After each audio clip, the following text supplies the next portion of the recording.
pokok perkara yang didakwakan oleh penuntut umum bahwa perkara pra peradilan hanyalah menyangkut proses pemeriksaan pada tindakan penyidik, termasuk dalam tata cara penyidik menetapkan seseorang sebagai tersangka, dan tidak berkaitan atau tidak memeriksa pokok perkara atas perbuatan seseorang terkait perbuatan dalam dugaan peristiwa tindak pidana tersebut. Oleh karenanya azas lebis in idem yang diatur dalam pasal 76 ayat 1 dan ayat 2 KUHP dan pasal 2 Perma nomor 4 tahun 2016 akan dijadikan sebagai bahan rujukan, yang mana berbunyi sebagai berikut. Pasal 76 KUHP ayat 1, kecuali dalam hal putusan hakim masih mungkin diulangi, orang tidak boleh dituntut dua kali karena perbuatan yang oleh hakim Indonesia terhadap dirinya telah jadi dengan putusan yang menjadi tetap. Dalam artian hakim Indonesia termasuk juga hakim pengadilan suap raja dan adat di tempat-tempat yang mempunyai pengadilan-pengadilan tersebut.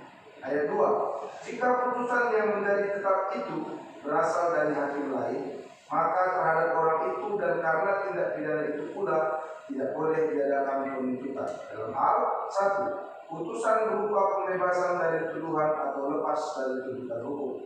2. Putusan berupa pemidanaan dan telah dijalani seluruhnya atau telah diberi ampun atau wewenang untuk menjalankannya telah hapus karena daluarsa.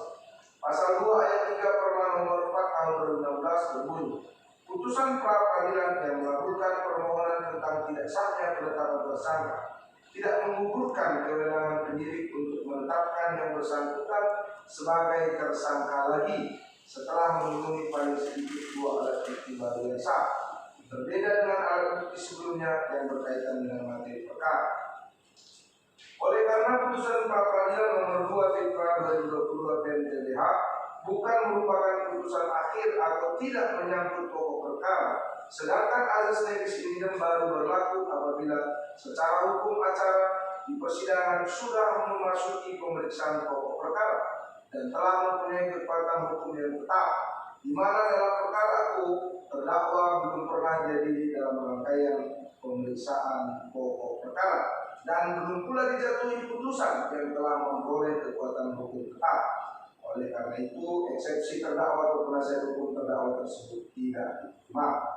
4. Eksepsi tidak adanya alat bukti surat, saksi, dan hasil audit BPK-RI. Menimbang bahwa terhadap eksepsi terdakwa atau penasihat hukum terdakwa tentang tidak adanya alat bukti surat, saksi, hasil audit BPK-RI dalam perkara hukum, menurut majelis hakim terkait ada atau tidaknya alat bukti surat, saksi-saksi, maupun hasil audit BPK-RI baru diketahui setelah pemeriksaan pokok perkara.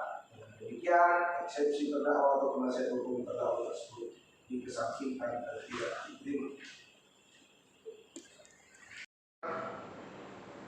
Mengingat pasal 143 dan pasal 156 Kitab Undang-Undang Hukum Acara Pidana Undang-Undang Nomor 8 Tahun 1981 dan pasal lain yang berhubungan dengan perkara ini, mengadili 1. Menyatakan keberatan penasihat hukum terdakwa Dr. Indra Mukti Sadnan, SHMH, MKN, MM, PhD tidak diterima.